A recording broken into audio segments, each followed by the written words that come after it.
د افغانستان خلکو ډیر غمونه وګالل.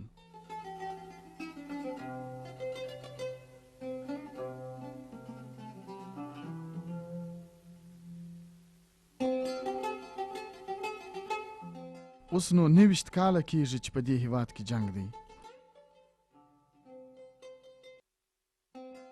د افغانستان ستونزه څه ده؟ جنګ دی، غربت دی، بېسوادي ده. زده کړه د هر چا دپاره رڼا ده. څوک چې نه څه لوستلی سي او نه څه لیکلی سي هغه ړوند دی.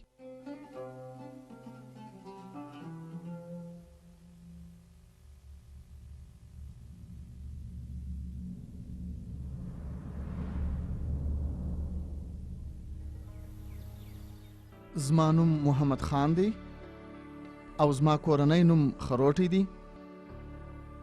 زه په یوه کوچي کورنۍ کې زیږېدلی یم. زما د ژوند تر 7 کلونو پورې نه زده کړه وه، نه لیک لوست و، نه ښوونځی و او د کوچیانو دپاره چندانې د زده کړې چانس نه و. زما خپل د کوچنیوالي ورځې و شپې هم په یاد دي. د هلکتوب دوره مې هم په یاد ده. خو څه درته ووایم چې ډېر په غربت کې مو ژوند کوي. په 1950 میلادي کال کې زما مور و پلار و هلمند ولایت ته راغله او په هلمند کې و نادعلي ولسوالۍ ته. بیا نو موږ په هماغه ځای کې پسې پاته سولو.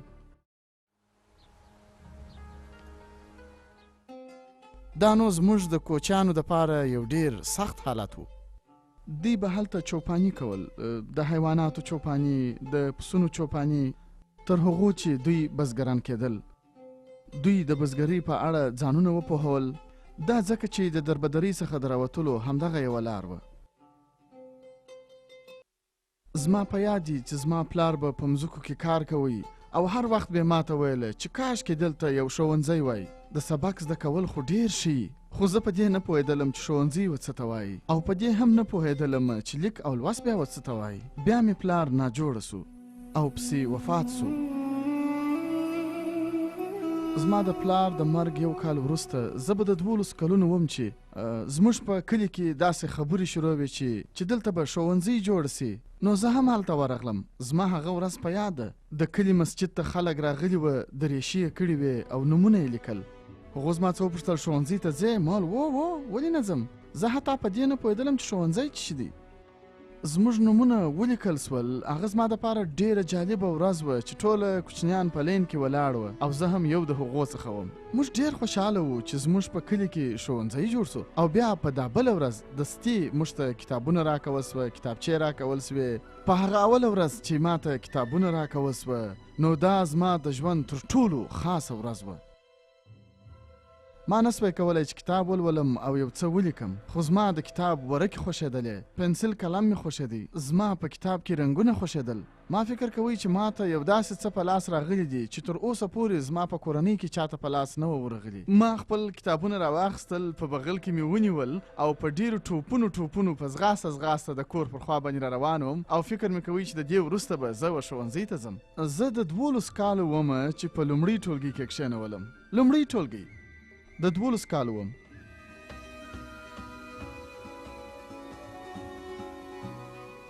د پلار د مرګ درد او غم به ټول عمر زما په فکر کې دوري کېدل. یو پروګرام لښکرګاه ته راغلی چې د نرسانو کورس نومېدی. هغوی غوښتل چې نرسان وروزي. نو ما ویل چې زه هم ډاکټر کېدای سم او بیا به ځم روغتون ته. په هغه وخت کې زه په دې نه پوهېدلم چې د نرس او ډاکټر په منځ کې څه توپیر دی. د 12م ټولګۍ څخه زه په 1900 میلادي کال کې فارغه شوم او بیا و امریکا ته راغلم چې کالج دلته ووایم. زه ډېر بختور وم چې ما ته دا موقع په لاس راغله چې زه امریکا ته راسم او دلته خپلې زده کړې وکړم. په 1975 میلادي کال کې مې دلته کالج پای ته ورسوي او لاړم بیرته افغانستان ته. په افغانستان کې مې په جلال آباد کې طبي ښوونځی پیل کړه او د طبي ښوونځي د ختمولو وروسته نو زه یو ډاکټر شوم او د دواو ازمویل مې پیل کړه.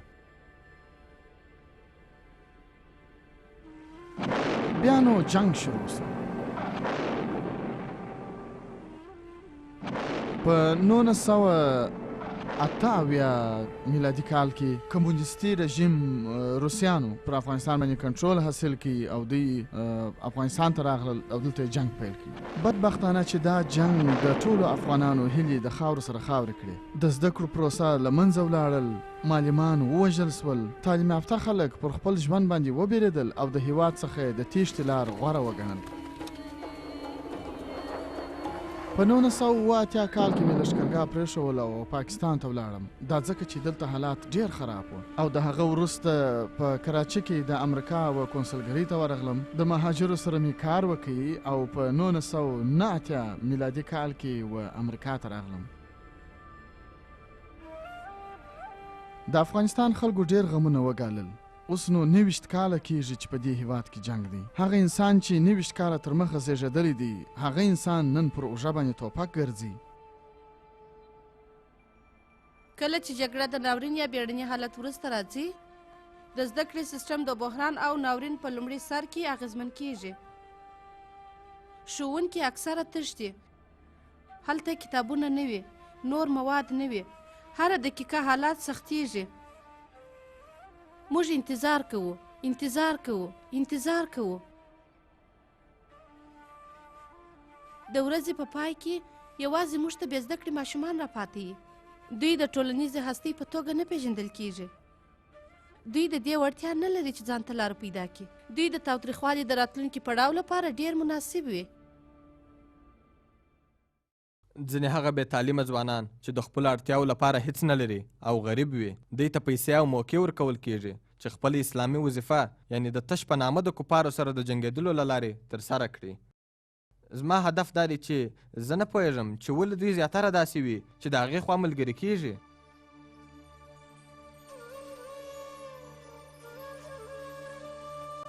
دا څرګنده خبره ده چې دوی د نه معلوماتو ښکار سوي دي او خلک یې مختلفو خواو او تحرکاتو ته کشوي او ورته وایي چې همدغه هم کار دی. دا ډیره مهمه ده چې دوی وپوهول سي. هغه څه چې خلک یې ورته وایي اول باید وارزول سي.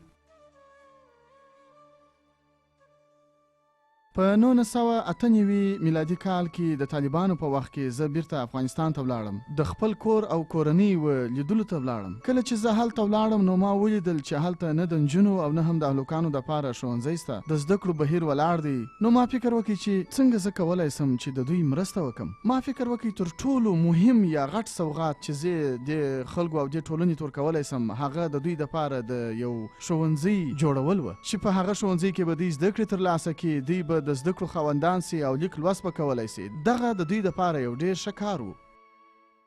په افغانستان کې هغه خلک چې په لیرو پرتو سیمو کې اوسېږي د هغو کورنیو روزانه ژوند پر کرونده باندې راڅرخي. له ځوانو هلکانو څخه دا تمه کېږي چې له خپلې کورنۍ سره په کرونده کې د کار کولو له لارې کومک وکړي. ځوانې نجونې ډېر سخت ژوند لري، ډېر کار کوي.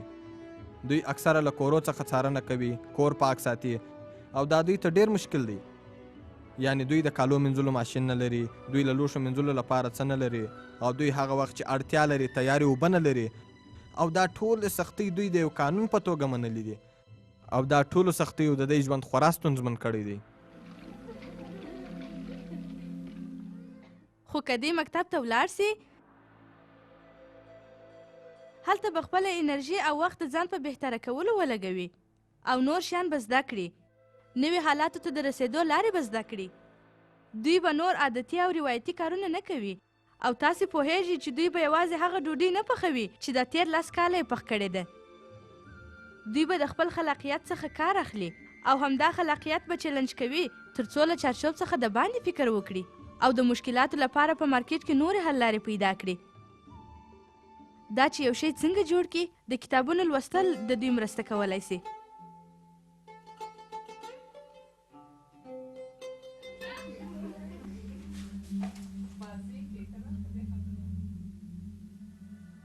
په 2001 میلادي کال کې بیرته افغانستان ته ولاړم او هلته د کلي د خلکو سره کښېنستم او پر دې موضوع سره وغږېدم که چیرې موږ دلته یو ښوونځی جوړ کړو نو آیا تاسو به خپل اولادونه و هغه ته راواستوئ او که نه؟ دوی ویل چې ولې نه، خو دلته طالبان موږ نه پرېږدي چې خپل اولادونه ښوونځي ته واستوو. نو ما ورته ویله چې ولې طالبان نه پرېږدي، دوی خو هم د انسانان دي، د دغه هیواد خلک دي، دوی هم په ژبه پوهېږي، درځئ چې پوښتنه ځینې وکړو. او بیا زه طالبانو ته ورغلم، د هغو سره مې خبرې وکړې. د 2001 میلادي کال په مارچ کې ما چې د دوی سره خبرې وکړې، دوی هغه وخت ما ته وویل چې اوس الانده دوی په جنگ اخته دي او دوی نس کولی چې د خپلو ښوونځیو ساتنه وکړي او نه دوی د ښوونځي خلاف دي. خو کله چې ما دا پوښتنه ځینې وکړه چې تاسو د نجونو د زده کړو په باره کې څه پروګرام لرئ، دوی وویل چې موږ د نجونو د زده کړو خلاف هم نه یو، موږ پر یو پالیسي باندې کار کوو چې د هغې له مخې نجونې په اسلامي لباس کې و ښوونځیو ته ولاړې سي او هلته خپلې زده کړې وکړي. او دوی راته وویل که چیرې ته په اسلامي حجاب کې و دوی ته زده کړې ورکولی سې نو موږ د هغه خلاف نه یو او نه هم د دوی د زده کړو خلاف یو. او ما ورته وویل چې بلې هو زه ګرنټي در کوم هغه ښوونځی چې په لومړي ځل پیل سو هغه زموږ په خپل کور یعنې زما د ورور په میلمستون کې و چې د مارچ 24 نیټه وه 2001 میلادي کال. په هغه کې 6 نجونې او 10 هلکان وه. د دوبي را رسېدو ته هغه شمېره 15 ته جګه سوه او دا پروسه په ډېره چټکۍ سره پر مخ روانه وه. زده کوونکي ورځ په ورځ زیاتېدل. زما په فکر د کلي خلک اخر په دې پوه سول چې د دوی د کوچنیانو راتلونکي بې له سواده ښه نه دی.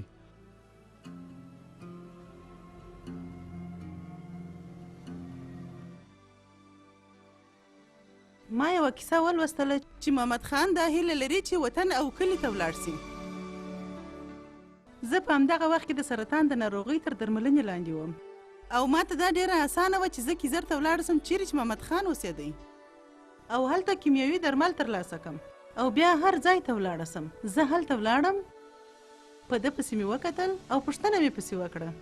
ځان مې یقیني کړ چې دی همغه سړی دی چې ما یې په اړه لوستلې وه.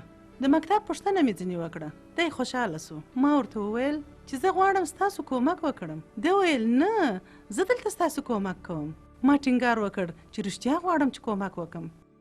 ده هڅه کول چې زما څارنه وکړي او طبي خدمات راته اماده کړي. ویل یې دلته زه ستاسو سره په ستونزو کې کومک کوم.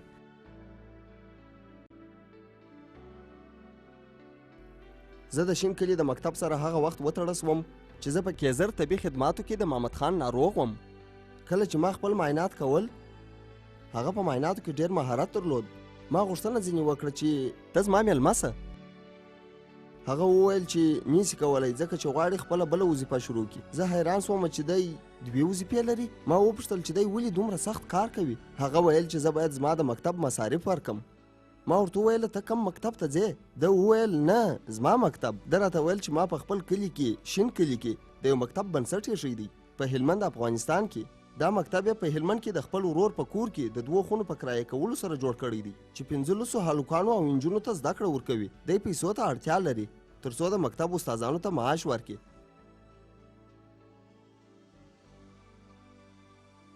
ما دا قوي احساس وکړ چې دته ووایم چې دلته ډېر خلک شته چې ستاسو سره کومک کوي. دی خو ابدی سو. ویلی چې زه به څنګه د خلکو څخه د پیسو غوښتنه وکړم. د هغو خلکو دپاره چې په ستونزو کې دي، حتی دی په خپله اړتیا ورته لري. تاسې باید وپوهېږئ چې دا هغه وخت و چې خلکو به د تروریزم او د سپتمبر د 11 په اړه خبرې کولې. هغه په دې پریشانه و چې څنګه له خلکو پیسې وغواړي چې افغانستان ته ولېږي. ما ورته وویل چې که هغه یو خیریه ټولنه جوړه کړي او یو څارونکی هیات ورته وټاکي چې د ټولنې د مختلفو برخو سره تړاو ولري، نو دی به بیا په اسانۍ د خلکو څخه د پیسو غوښتنه کولی سي.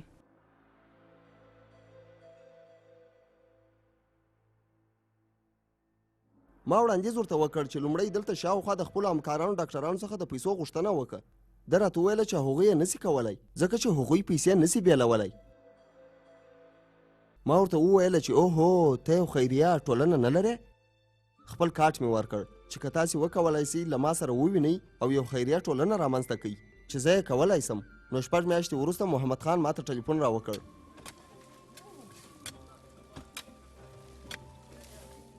د شین کلي ښوونځی یو مؤسسه ده چې د افغانستان په هلمند ولایت کې کار کوي. هر څه دارایي یا شتمني چې ودې ادارې ته راځي هغسې دا د افغانستان د ښوونځیو و معلمینو ته ورځي.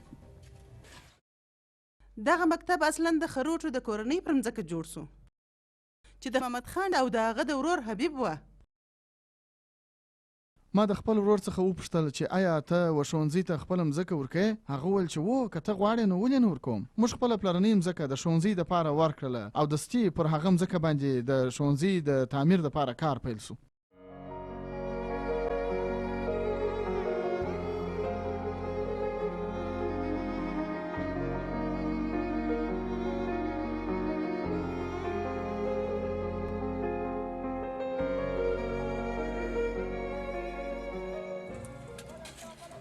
کور د مکتب څنګ ته و. زما کور د مکتب څنګ ته و. د مکتب اوله خښته ما کښېښول.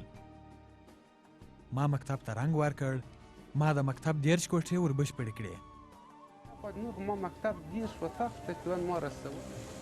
کله چې په لومړي ځل موږ هلته کار پیل کړي نو خلک ډېر لیواله وه. هغوی خپل ټکټرونه زموږ په واک کې راکړله چې موږ دغه کار پر مخ باندې بوځو. او د هغه څخه وروسته موږ د خلکو څخه واورېدله چې دوی غواړي مکتب په خپلو لاسونو باندې جوړ کړي. دا خلک د سیمې خلک وه، کلیوال خلک وه.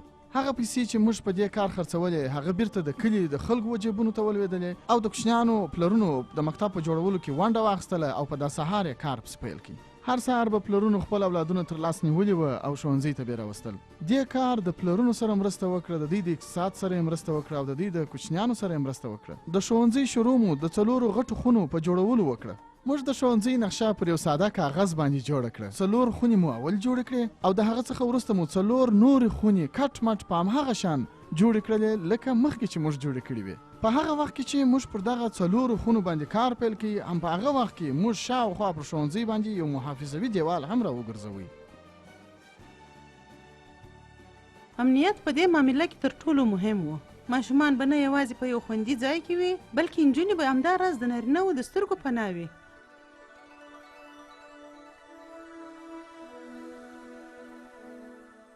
نو له دې امله دوی د ودانۍ پر شاوخوا یو دیوال ته اړتیا درلوده چې صنفونه په هغه کې داخل وي او د دې ښودنه وکړي چې دا د ماشومانو دپاره یو خوندي ځای دی، خصوصا د نجونو دپاره.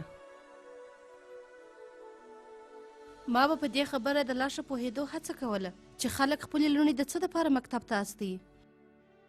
نو د هغه جواب مې ترلاسه کوي چې موږ له خپلو لوڼو غواړو چې صحتمند کوچنیان رالوی کړي چې د دې وړتیا ولري چې د ډاکټرانو سره کار وکړي، نسخې وویلی سي، پر دوا ولیکل سوي خطونه وویلی سي. نو د دې دپاره باید لوستل وکړي. موږ نه غواړو چې لوڼې مو خطا ایستل سي. دوی به وکولی سي چې د مځکې یو معامله حل کړي. مقصد دا دی چې خلک پوهېدلي دي چې نړۍ ډېره بدله سوې ده.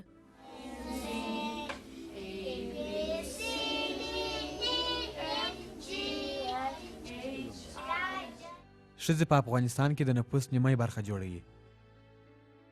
که چیرې دوی زده کړه ونه کړي نو دا معنا لري چې د افغان ټولنې نیمایي برخه مو شاته بې تعلیمه پرېښې ده او دا د دې هېواد راتلونکی ور تباه کوي.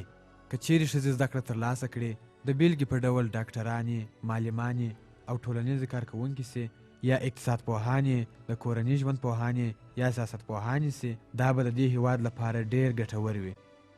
سواداره مېرمنې افغان ټولنې ته ډېره نیکمرغي ور په برخه کوي.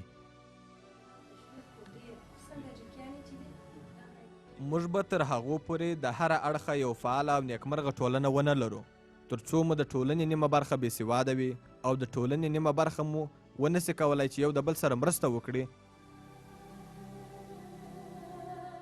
که تاسې یو هلک سواداره کوئ تاسې یو داسې څوک روزئ چې په ټولنه کې برخه اخیستلی سي. خو که تاسو یو نجلۍ سواداره کوئ نو تاسې ټولنه سواداره کوئ. دا ډېر توپیر لري ځکه یو نجلۍ کولی سي چې خپله کورنۍ سواداره کړي، خپل کوچنیان سواداره کړي. دا کولی سي چې د ماشومانو دپاره د هیلهمندتیا معیارونه رامنځته کړي چې دا کړنه اوږدمهاله تاثیرات لري. دا کولی سي چې لیک او لوست وکړي. که چیرې دا مکتب ته ولاړه سي نو د دې څخه به انجینیره جوړه سي، ډاکټره به ځینې جوړه سي او د خپل هیواد خدمت به وکړي او یوه ښه مېرمن به سي. یوه تعلیم یافته ښځه د ډېرو اولادونو د زیږېدلو د ستونزې مخنیوی کولی سي.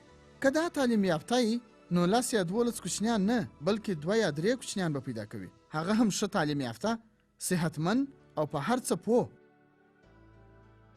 تعلیم یافته ښځه تل لکه ستوري داسې ځلیږي.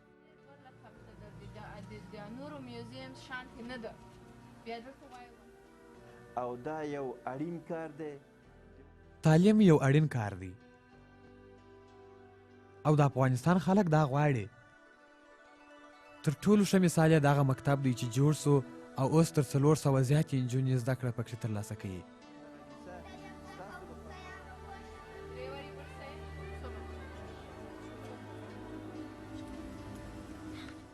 هر کال چې نجونې په مکتب کې تیروي د دوی ودونه او د کوچنیانو پیدایښت ځنډوي چې دا همداراز د میندو مړینه راکموي. فکر کوم چې د افغانستان څخه د باندې مشکله ده چې خلک په دې وپوهېږي چې دلته بېوزلي څومره ده او دلته وروسته پاتېوالی څومره دی چې دا هم د میندو په مړینه کې زیاتوالی راولي. غیر رسمي احصایې ښیي چې په افغانستان کې د میندو د مړینې کچه د 80% په شاوخوا کې ده. په 15 کلنۍ کې 20% ماشومان مري. د میندو د مړینې په کټګورۍ کې افغانستان په ټوله نړۍ کې بې له سرلیوان څخه تر ټولو په کښته درجه کې قرار لري.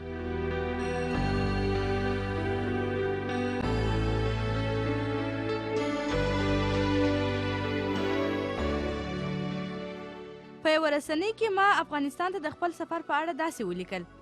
ما په دې اړه خبرې کړې وې چې ښځې له ما څخه دا هیله لري چې ما باید اوس واده کړی وای. لکه څنګه چې دوی زما د ځوابونو په اړه حیرانې وې، همداراز زه د دوی پوښتنو ته حیرانه وم. بعضو له ما څخه دا توقع لرله چې زه باید د عمر د 2مې لسیزې په اخر کې 7 یا 10 کوچنیان ولرم. ما چې په دې اړه فکر کاوه زه به ډیره حیرانه وم چې 7 یا 10 کوچنیان، تاسو پوهیږئ چې دا بیخي ډیر دي. کله چې یو ښځه باسواده سي بیا پریکړه کوي چې د عمر په وروستیو کې واده وکړي او لږ کوچنیان ولري. دا کولی سي چې دغه منابع د 3 یا 4 کوچنیانو په لویولو کې په سمه توګه مصرف کړي تر څو دوی د خپلې ټولنې یو ښه غړي واوسي. په دې ټولنه کې قوي غړي د غښتلې ټولنې معنا لري. غښتلې ټولنه یو غښتلی ملت جوړوي او دوی به خپل دغه 3 یا 4 منابع، خپل معلومات او مهارتونه د خپلو خلکو د بهترۍ لپاره مصرف کړي. د انجونو باسواده کول د نړۍ باسواده کول دي. زما نوم شهزاده دی او زه د ډاکټر محمد خان د مکتب مدیر یم. موږ په خپلو قومونو کې ډېر تعلیم یافته کسان نه لرو، نو زه چې کله فارغ سوم دا پریکړه مې وکړه چې باید یو ښوونکی سم او د خپل ټبر خلکو ته مې له دې لارې خدمت وکړ. ما له دوی وغوښتل چې پوهه ترلاسه کړي او له تعلیمه ګټه پورته کړي. زه په دې ډېر ویاړم چې ما د 43 کالو راهیسې د یو ښوونکي په توګه وظیفه اجرا کړې ده. په مکتب کې زیاتره استادان د کلي هغه خلک وه چې د یو لارې نه د یو لارې خپلې لوړې زده کړې ترلاسه کړې وې، یا د متوسطه او یا هم د لیسې له لارې. په ابتدا کې د هغه کسان وه چې په مکتب کې معلمان وه او بېشکه موږ ځینې معلمان له نورو سیمو څخه هم راوغوښتل چې یو څه پرمختللي وه او د مکتب په ټولو اساسي پرنسپونو باندې پوهېدل د مدیر یا سرمعلم په بڼه. خو اصلا زموږ معلمان همدغه کلیوال خلک وه.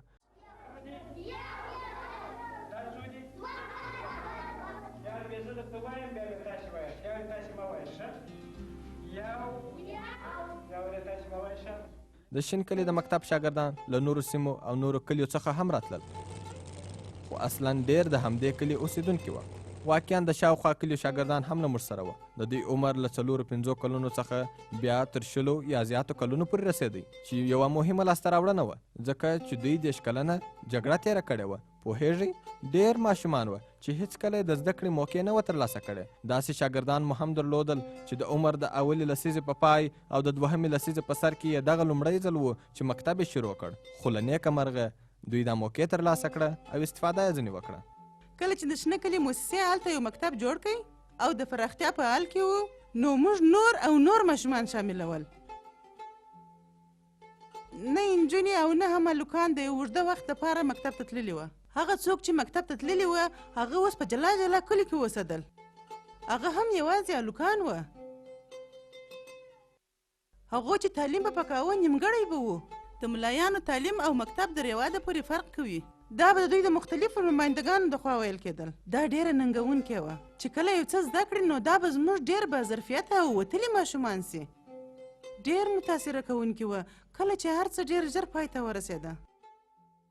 کله چې زه بیرته ورغلم او په مکتب کې مې معلمي پیل کړه، دا یو غیر احتمالي تجربه وه. زه به هلته ورځم او هغه ماشومان به وینم چې په غیر احتمالي توګه حیران سوي وه. دوی به زما څخه داسې پوښتنې کولې چې دوی به کولی سوې. دوی به همداراز د امریکا په اړه او د نړیوالې جګړې په اړه هم ځینې پوښتنې کولې. موږ په ښوونځي کې هغه څه زده کوونکو ته ورښول چې هغه د دولت د خوا څخه موږ ته راستول کېدل. په هغه کې ساینس، ټولنیزې زده کړې، تاریخ او حساب شامل وه او ورسره د ژبو کتابونه پښتو او دري وه. دا یوازې زموږ مکتب و چې له نورو مکتبونو څخه جلا و چې په هغه کې انګریزي ژبه، پرمختللی ساینس او پرمختللی ریاضي قوي تدریسېدل.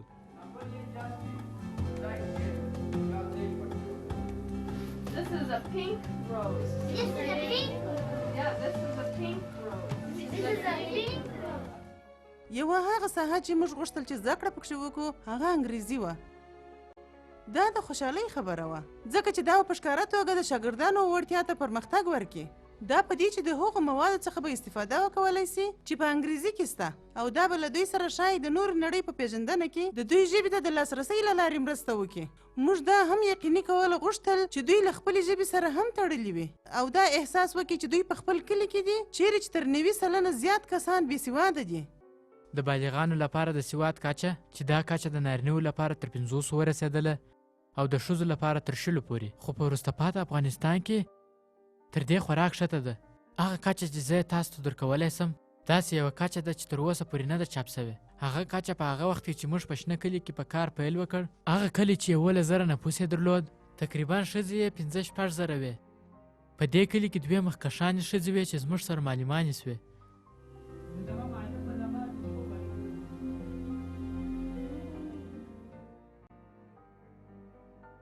د شروع څخه فکر کوم چې محمد خان ډېره پخه ژمنه کړې وه چې د تدریس لپاره به په خپل کلي کې سرچینې برابروي، خو زه فکر کوم چې دا د نورو خلکو د لیوالتیا او ګډون له کبله وه چې د ده زړه ته ولیدل چې دا کار به نور او نور پراخه سي او ډېرو نورو خلکو ته بیا هم ګټه ورسیږي او رښتیا هم د ډېرو خلکو تر توقعاتو زیات کار وسو.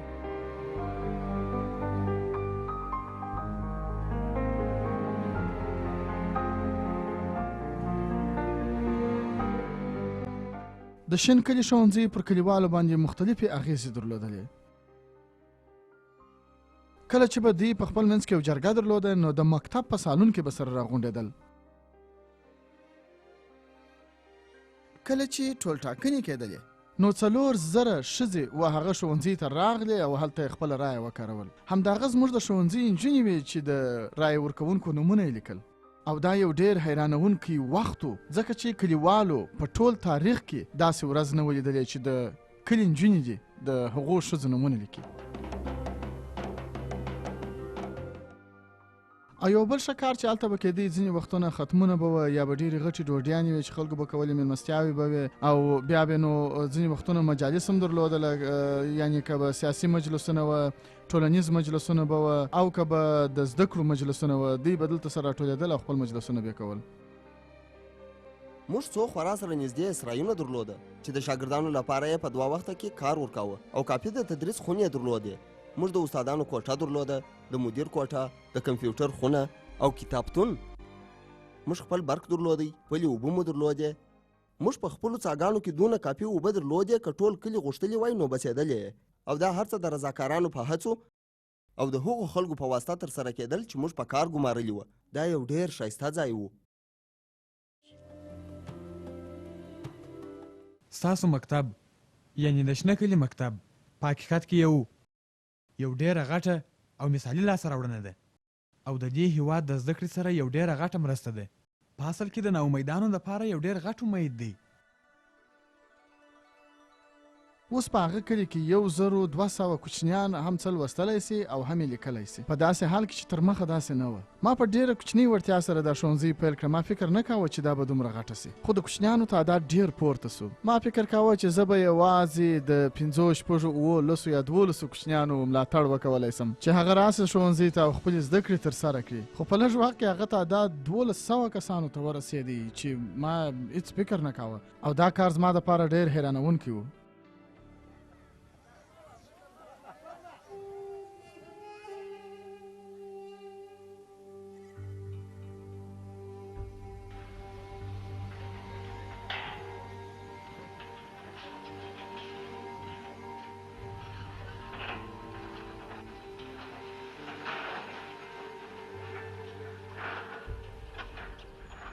زه په کور کې وم چې سهار وختي پر 4 بجې باندې ما ته ټلیفون راغلی.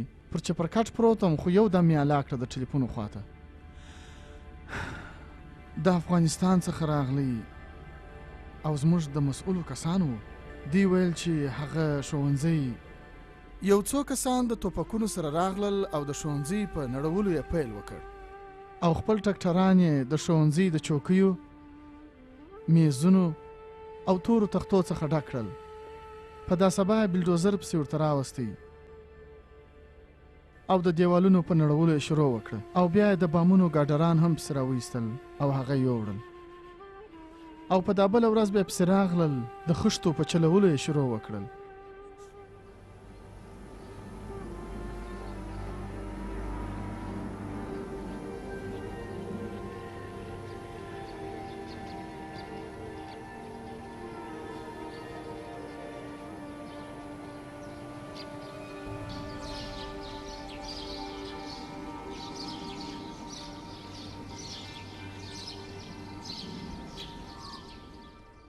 دا زما په ژوند کې تر ټولو غمجنه شیبه وه چې زه تاسو ته نسم بیانولی. ما نسوی زغملی. دا یوه ډیره سخته شپه وه. دا زما د ژوند یو داسې شپه وه لکه ما چې د خپل ژوند یو ډیر مهم شی د لاسه ورکړی. ځکه زه او زما کورنۍ، زما اولادونو، زما میرمن او زما کورنۍ په افغانستان کې دوی ټولو پوره ونډه درلوده د دې ښوونځي په جوړولو کې تر څو د افغانستان د بچیانو دپاره یو کار وسي.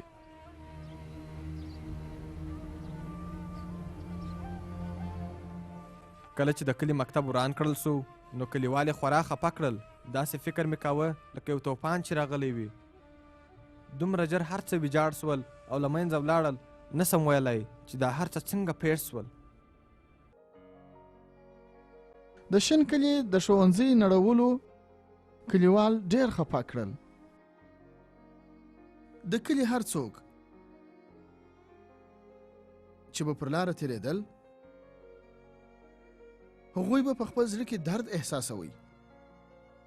کلیوالو به ساړه اسویلي کښل او ویل به چې دا څنګه کار اوس.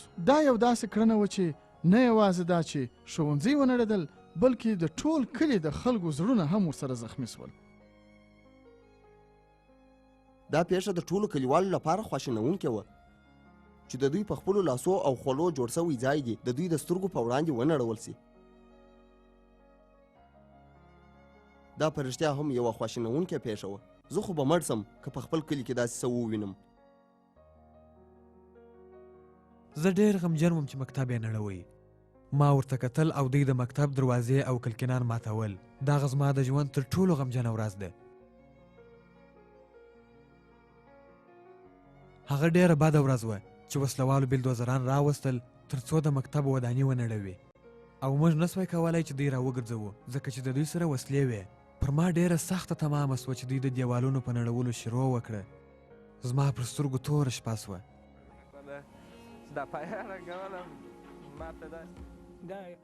دا زما د ژوند تر ټولو ترخه ورځ وه. د شنه کلي هر سړی د مکتب په نړولو سره متاثره سو. د نورو نږدې ځایونو خلکو به هم دا ویله چې دا مکتب یوازې د شنه کلي نه دی بلکې د ټولې منطقې ماشومان دلته راځي او زده کړه ترلاسه کوي.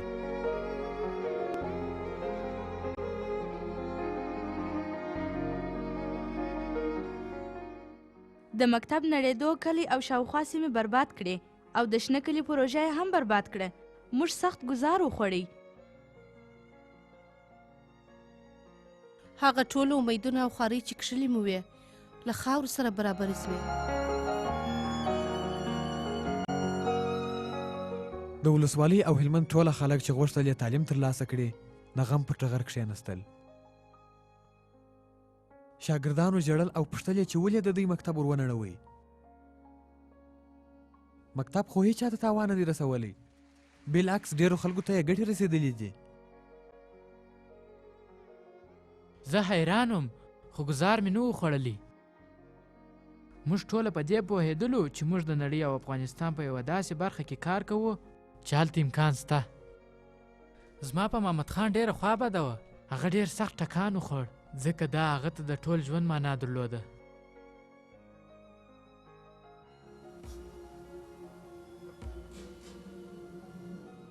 دا زما په ژوند کې یو نه زغمونکې شیبې وې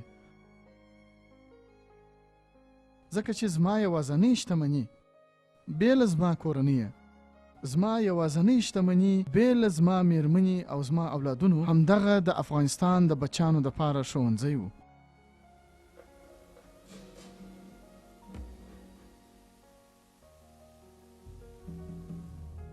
مختلف خلک مختلفې خبرې کوي. ما د ډېر څه په باره کې واورېدل. ځینې خلک وایي چې د شاوخوا کلو د خلکو د کمیونټۍ څخه دا مکتب ونړېدی. ځینې خلک بیا وایي چې دا مکتب چې چا ونړوي دا د غرونو سره تاسوي خلک و، دا د کلي یا د سیمې خلک نه و. ځینې خلک وایي چې دا د حکومت خلک راله او دا مکتب یې ونړوي ځکه هغه نه غواړي چې دا ډول مکاتب دي په کلیو کې. ځینې خلک بیا وایي چې هم په دغه کلي کې داسې کسان و چې هغو نه غوښتله چې په دې کلي کې دې ښوونځي او ویې نړوي. اوس داسې اوازې دي چې هغه کس چې دغه کړنه یې ترسره کړې وه هغه د خپل کار څخه ګوښه کړل سوی دی او ډېر ژر به د طالبانو د خوا څخه محکمه سي چې د ولې دا کار کړی و. دا نو اوس سړی نسي ویلی چې دا کار به په واقعیت کې چا ترسره کړي، خو دا زما دپاره یو ډېر حیرانوونکی کړنه وه چې دا به چا ترسره کړي. داسې ګنګوسې هم وې چې محلي طالبان غواړي د مکتب وژغوري، خو د ولایت په سطح بیا دوی په دې پسې وه چې خراب او وران یې کړي، خو په لوړه سطح چې مرکز یې کوټه ده دوی هغه څوک چې د مکتب په ورانیو کې لاس لري محاکمه کوي. په افغانستان کې د مختلفو ډلو د شتون له امله ډېره مغلقه ده چې سړی په وپوهېږي.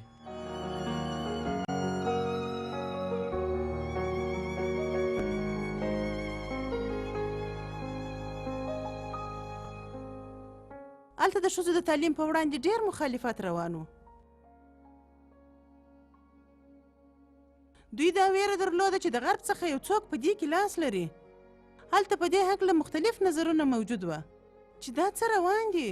ډېر خلک په دې سوځل کېدل چې دا څوک دي چې دا دومره منابع پیدا کوي او د کومه ځایه پیدا کوي.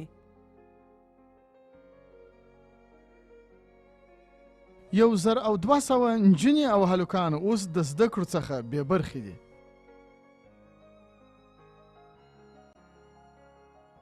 دا واقعیت دی کله چې مکتب شروع سو نو د شاوخوا خلکو پر مورال یې ډېر تاثیر وکړ. د دوی مورال ډېر قوي و، دوی به یو له بل سره مرستې کولې. مکتب د دوی ترمنځ مینه او محبت رامنځته کړه.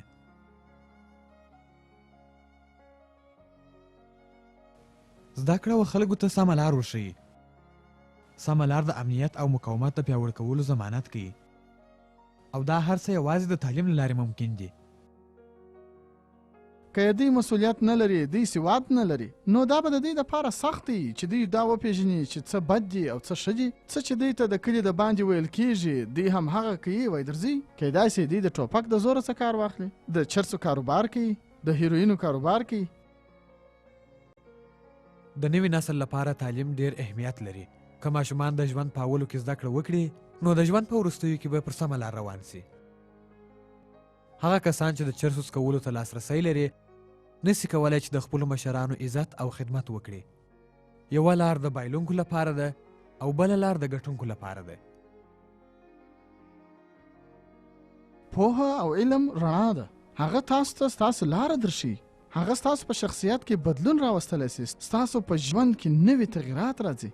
پوهه او علم همداسې تاسو د ټولې نړۍ خبر درکوي او تاسو د نړۍ په هر حالت باندې ځان خبرولی سي. حتی د ژوند په ډیرو ترخو او خوږو باندې انسان پوهیږي. انسان په دې پوهیږي چې څه زما حق دی، څه زما د ګاونډي حق دی، څه زما د کوچنیانو حق دی او څه هم زما د کورنۍ حقونه دي. نو دا هر څه د زده کړو له لارې سړی زده کولی سي. موږ دې ته اړتیا لرو چې کوچنیانو ته د لوبو خوندي ځایونه جوړ کړو. کوچنیان هغه وخت ښه زده کړه کولی سي چې دوی ته د ساتیرۍ زمینه مساعده وي او هر هغه څه په واک کې ولري چې دوی زده کړې ځینې کولی سي. زما په خیال چې دا ښوونځي د دوی لپاره ډېره ښه جوړه سوې وه چې دا شیان ټوله پکښې وه.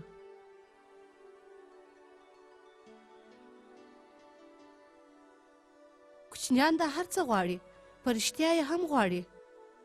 که تاسو د دوی سره خبرې وکړئ نو دوی به تدریسي مواد لکه د خوړو غوندې درڅخه وغواړي. کوچنیان زده کړه غواړي، هغه زده کړه چې نوې هیلې ټوکوي. نه پوهېږم چې د دوی څخه د زده کړې حق ولې اخیستل کیږي. سوله بې زده کړو منځته نسي راتللی. سوله داسې نه ده چې د اسمانه څخه پر موږ باندې راووري. خلک باید متحد سي سره. دوی باید د یو بل خبرو ته غوږ کښېږدي.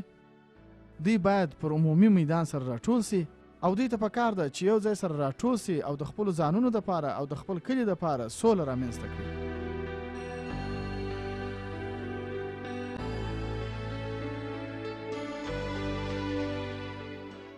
علم څه شي منځته راوړي؟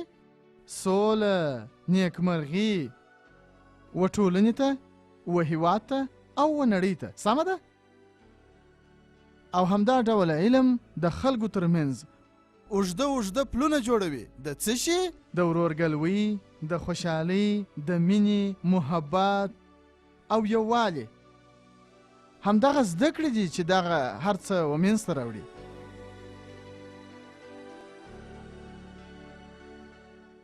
په شنه کلي کې مکتب او شاګردان یې عجیبه وه. زما هدف دا دی چې له ماشومانو به مو سندرې اورېدلې، دوی یوې او بلې خواته ځغستل. په رښتیا سره د دوی کلي ته یو داسې څه راوړل چې په مشکله به ډېر خلک ورباندې وپوهېږي. دوی ته یې ژوند ورکړ، دوی ته یې موقع ورکړه. او کله چې دا ترېنه واخیستل سول، دا یو ټکان و. زه فکر کوم دوی له ځانه پوښتنه کول چې اوس به څه کیږي. او بیا ډېرو خلکو ماته ویل، خصوصا ښځو ماته ویل چې دوی دعا کوي چې دغه مکتب بیرته فعاله سي. هغه غټ بدلون چې د مکتب رانۍ رامنځته کړ، هغه دا و چې د کلیوالو فکرونو بدلون وکړ. زما په فکر دوی دې ته حاضر وه چې د مکتب پر بیا فعاله کېدو دو چنده سرمایه مصرف کړي، خو دوی نه پوهېدله چې د دې ورانۍ او تاوتریخوالي اصلي مشر څوک دی. دوی ډېره انرژي او لیوالتیا ښودل او پوښتل یې چې مکتب به بیا څه وخت فعاله کېږي. ټول کلیوال دې ته لیوال و چې مکتب بیا ودان کړي. خصوصا نوي ځوانان به وکولی سي چې خپلې زده کړې بیرته ترلاسه کړي او تر فارغېدو وروسته د ټولنې ګټور وګړي له ځانه جوړ کړي. د کلي ټولو وړو او زړو غوښتل چې مکتب بیرته جوړ سي او دا هیله لري چې دوی بیرته مکتب ته ولاړ سي. خصوصا ځوانان به دا موقع ولري چې بیرته خپلې زده کړې وکړي. دوی له تعلیمه بې برخې پاته سوي دي او موږ نسو کولی چې دوی لښکرګاه کندهار یا کابل ته واستوو. دوی به همدغه مکتب ته ځي څومره ژر چې د دغه مکتب د بیرته فعاله کېدو امکان دی. زما زړه ته دا تېره سوه چې دا وار یې اخر دی. له هغه وروسته چې ما د محمد خان مسؤلو خلکو، هیئت او هغو خلکو سره چې دا مکتب یې حمایه کاوه خبرې وکړې، ما ومنل چې موږ باید بل پړاو شروع کړو. دا د نوي مکتب شروع کېدل وه او موږ به برلاسي کېږو. په اخره کې به موږ په افغانستان کې نور مکتبونه هم ولرو. د شنه کلي د موسسې څخه زه ډېرې هیلې لرم چې د شنه کلي ښوونځي به یو وار بیا د سره جوړي لکه په هغه اولو وختونو کې چې جوړ کړي. ځکه په اولو وختونو کې موږ په دې نه پوهېدلو چې خلک د ښوونځي سره مینه لري که نه لري. په اول وارې موږ په دې نه پوهېدلو چې څونه کوچنیان به و دې ښوونځي ته راسي. اول چې موږ ښوونځی شروع کړي نو 6 نجونې او 10 هلکان وه. د کلي خلک د زده کړو د خوند او اهمیت څخه نه وه خبر. خو نن ورځ موږ هلته 1200 نارینه او ښځینه زده کوونکي درلودل، نجونې او هلکان. د طالبانو سره اوس موږ تړون دا دی چې موږ به نوي مکتبونه جوړوو. موږ د دې لیکلي امر لرو. د دې سره یو ځای موږ دا موافقه ورسره وکړه چې موږ به هغه کتابونه چې د کرزي په اړه یا د ده د عکسو او تاریخ په اړه مواد ولري نسو استعمالولی. همدا اوس موږ هلته په یو مسجد کې بیا ښوونځی د سره څخه پیل کړه. موږ هلته یو څو خونې نورې جوړې کړې. تقریبا د 400 په شاوخوا کې زده کوونکي اوس لرو چې هغوی راځي استادان ورته درس وایي او هغه بیچارهګان هم په خاورو او ډبرو او شګو کې کښیني او خپل درس ته ادامه ورکړې ده. هغه نه یوازې دا چې په خاورو کې خیرن پیرن کښیني، خو د خوښۍ ځای دا دی چې کتابونه لولي. زما دپاره ډېر د خوښۍ ځای دا دی چې زه د نجونو یا هلکانو په لاسونو کې کتابونه وینم او هغه بیا ښوونځي ته روانې او هغوی زده کړې ترلاسه کوي.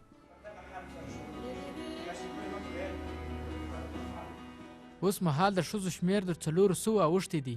په لوړه کچه پخوا 1000 شاګردان وه چې له هغو څخه 400 نجونې وې. زموږ هدف به دا وي هغه شیبه چې له لاسه وتلې ده بیرته ترلاسه کړو. خو اوس هم زموږ دغه کار د نورو خلکو او کلیوالو لپاره د یو مورال حیثیت لري.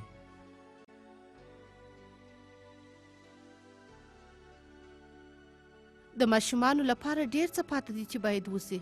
که موږ یې ونه کړو دا به یو داسې حالت ته ورته وي چې موږ دوی په یو نامعلومه وضع کې ساتو. موږ رښتیا هم مازې دوی ژوندي ساتو، خو نور هیڅ نه. دا بیخي کافي نه دي. دا به بې له شکه هغه مهال کافي نه وي که موږ د راتلونکي نسل لپاره سوله غواړو. د مکتبونو جوړول ډیر مهم او اساسي شی دی. کله چې تاسو غواړئ له خلکو سره مرسته وکړئ ځکه چې تعلیم یو له هغو اساسي شیانو څخه دی چې په افغانستان کې یې کمی دی او یو له هغو مهمو اساسي شیانو څخه دی چې خلکو ته اوږدمهاله نیکمرغي ور په برخه کوي. دلته ډېر داسې شیان شته چې د خلکو سره د لنډمهالې سولې په راوستلو کې مرسته کوي، خو د تعلیم یافته کشر بدیل هیڅ شی نسي پوره کولی، ځکه دا ډېره فایده کوي. هغه ځوانان چې پیاوړی او غښتلی اقتصاد ولري له همدې لارې د خپل ملت ریښې پیاوړې او غښتلې ساتي. زه په خپل پلار افتخار کوم چې هغه راوګرځېدی، د هغه ډېر کارونه یادولی سو. دا دی و چې دلته راغی او زه یې د مدنیت سره اشنا کړم، زه یې تعلیم یافته کړم او زموږ تر شا ولاړ و. زموږ ملاتړ یې په فکر او موادو سره کاوه او بیرته به ولاړ او د دې وړ یې وګرځولم چې پر خپلو پښو ودرېږم او پر تعلیم تر هر وخت زیات باور ولرم. زه هیله لرم چې خدای دې وکړي چې هغه په خپل پاتې ژوند کې همدا کارونو ته دوام ورکړي او د ده وروسته یې بیا زه پر غاړه واخلم. د طالبانو تر جنگ یو غټ جنگ باید موږ وګټو. د طالبانو جنگ یو کوچنی جنگ دی، خو د بېسوادۍ جنگ چې خلک نه لوستل کولی سي او نه لیکل، دا یو لوی جنگ دی. موږ بله هیڅ لاره نه لرو بیا د علم د حاصلولو، بله هیڅ لاره نه لرو. د افغانستان تر ټولو ستر او لوی دشمن بېسوادي ده. تر ټولو لوی بم چې باید پر افغانستان باندې وغورځول سي هغه دی علم او پوهه. مهمه خبره خو دا ده چې موږ څه کولی سو د دې دپاره هغه باید وکړو. داسې ورځ به راسي چې هغه غیرتي کسان چې زما سره څنګ پر څنګ ولاړ وه یو وارې به بیا اوږه پر اوږه راسره ودرېږي او دوی به زما سره د یوې ښوونځي په جوړولو کې مرسته نه کوي، بلکې د 10 ښوونځیو په جوړولو کې به مرسته کوي، د 50 ښوونځیو په جوړولو کې به مرسته کوي او انشاءالله هغه ورځ راتلونکې ده.